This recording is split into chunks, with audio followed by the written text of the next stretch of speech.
तुम जैसे नालायक मुझको बर्बाद करोगे। तुम लोगों के बाप दादाओं को भी मैंने लोहे के चने चबाए हैं। आज मैं अगर तुम लोगों जैसे लोगों की चलती ना मूवी माफिया, और तुम जैसे सड़े हुए सूडो जर्नलिस्ट की चलती, तो आज मैं इंडिया की टॉप एक्ट्रेस और हाईएस्ट पेड एक्ट्रेस नहीं होती। मैं तुम्हारे सामने हाथ जोड़ती हूँ और कह रही हूँ कि प्लीज मुझे बैन करो। तो 3-4 लोगों ने मिलकर मेरे खिलाफ एक कोई गिल्ड बनाई है, शायद कल ही बनी है, ना ही उसकी कोई मान्यता ही है और ना ही उसकी कोई धारणा ही है। तो उस गिल्ड के चलते हुए लोगों ने मुझे धमकी देना शुरू किया है कि मुझे बैन कर देंगे, या मेरी कोई चीज़ का मुझे कवर नहीं करेंगे, या मेरा करियर बर्बाद कर देंगे। अरे नालायकों, देशद्रोहियों, बिकाऊ लोगों, तुम लोगों को खरीदने के लाखों भी नहीं चाहिए। तुम लोग तो इतने सस्ते हो, 50-60 रुपए में बिछ जाते हो। आज मैं अपनी जो हमारी इंडियन मीडिया है उसके बारे में आपसे कुछ कहना चाहती हूँ, लेकिन मैं ये ज़रूर कहूँगी कि ऐसा नहीं है कि हर जगह अच्छे लोगों के साथ में कुछ बुरे लोग भी होते हैं। और जो मीडिया है उसने जितना मुझे प्रोत्साहित किया है, जितना मुझे प्रेरित किया है, इतने अच्छे सलाहकार, इतने अच्छे दोस्त जो मुझे मीडिया में मिले हैं, मैं कहूँगी कहीं ना कहीं मेरी सफलता में उनका बहुत बड़ा हाथ है। उनकी मैं हमेशा आभारी रहूँगी।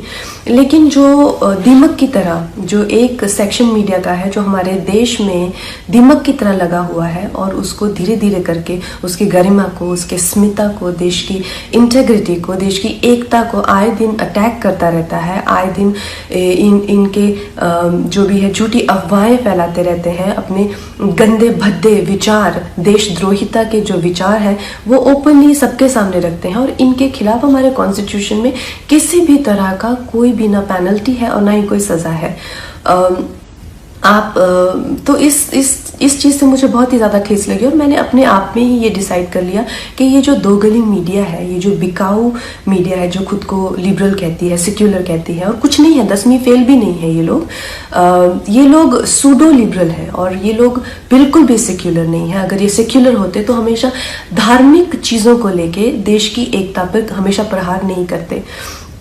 ऐसे ही एक चिंदी से जर्नलिस्ट को मैं 1-2 दिन पहले एक प्रेस कॉन्फ्रेंस में मिली, तो उसी की तरह बहुत सारे लोग हैं जो जितने भी हमारे जो सीरियस इश्यूज हैं, हमारे जो सीरियस कॉजेज हैं। वर्ल्ड एनवायरनमेंट में डे के दिन मैंने प्लास्टिक बैन को लेके एक कैंपेन किया था, जिसमें मैंने प्लास्टिक के खिलाफ ईशा योगा सेंटर के साथ में काफ़ी कुछ एक्टिविटीज़ की थी। इस जर्नलिस्ट को मैंने उसकी खिल्ली उड़ाते हुए देखा। फिर मैंने काउ स्लॉटर के अगेंस्ट, एनिमल क्रूलिटी के अगेंस्ट एक कैंपेन किया, उसका भी ये मजाक उड़ा रहा था। एक शहीद पे मैंने फिल्म बनाई, उसके नाम की खिल्ली उड़ा रहा है। और प्लीज़ आप ये गौरतलब ये है कि इनके पास किसी भी तरह का कोई तर्क वितर्क, समीक्षा या विचार, जो कि एक पत्रकार का हक है, उस तरीके से नहीं गाली गलौज करके, गंदी बातें लिख के, प्रोफेशनल ट्रोल्स जो हैं खुद को मुफ्त का खाना खाने पहुंच जाते हैं ये हर जगह प्रेस कॉन्फ्रेंस पे। मैं जानना चाहती हूँ कि कोई तो क्राइटेरिया होना चाहिए कि अगर आप खुद को जर्नलिस्ट कह रहे हैं, क्या आपने किया हुआ? मुझे एक अपना लिखा हुआ कोई ना कोई एक पीस या एक ब्लॉग, जैसे मैं खुद को अगर कलाकार कहती हूँ तो कुछ तो होना चाहिए टू माई क्रेडिट। आप खुद को क्यों पत्रकार कह रहे हैं? किस लिए आप पत्रकार बने हुए हैं? इन 3-4 लोगों ने मिलकर, क्योंकि मैंने उस इंसान के प्रश्नों का उत्तर देने से मना कर दिया, मैंने कहा कि इंटरनेशनल को मैं क्यों एंटरटेन करूं, मेरे पास किसी भी तरह के देशद्रोही के लिए 0% टॉलरेंस है। तो 3-4 लोगों ने मिलकर मेरे खिलाफ एक कोई गिल्ड बनाई है, शायद कल ही बनी है, ना ही उसकी कोई मान्यता ही है और ना ही उसकी कोई धारणा ही है। तो उस गिल्ड के चलते हुए लोगों ने मुझे धमकी देना शुरू किया है कि मुझे बैन कर देंगे, या मेरी कोई चीज़ का मुझे कवर नहीं करेंगे, या मेरा करियर बर्बाद कर देंगे।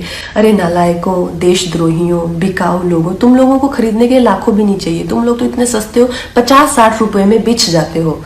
जो अपनी देश के साथ गद्दारी करे, अपनी ही थाली में जिसमें खाते हैं उसी में छेद करते हैं, क्योंकि मैं नहीं चाहती कि मेरी वजह से तुम लोगों के घर में चूल्हा जले।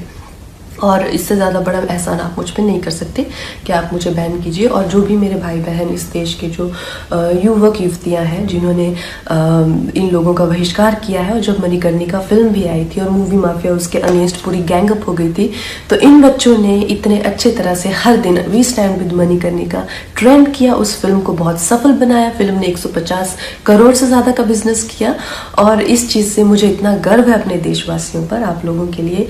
जो हो पाएगा उससे भी ज़्यादा करके दिखाएंगे। बहुत बहुत धन्यवाद।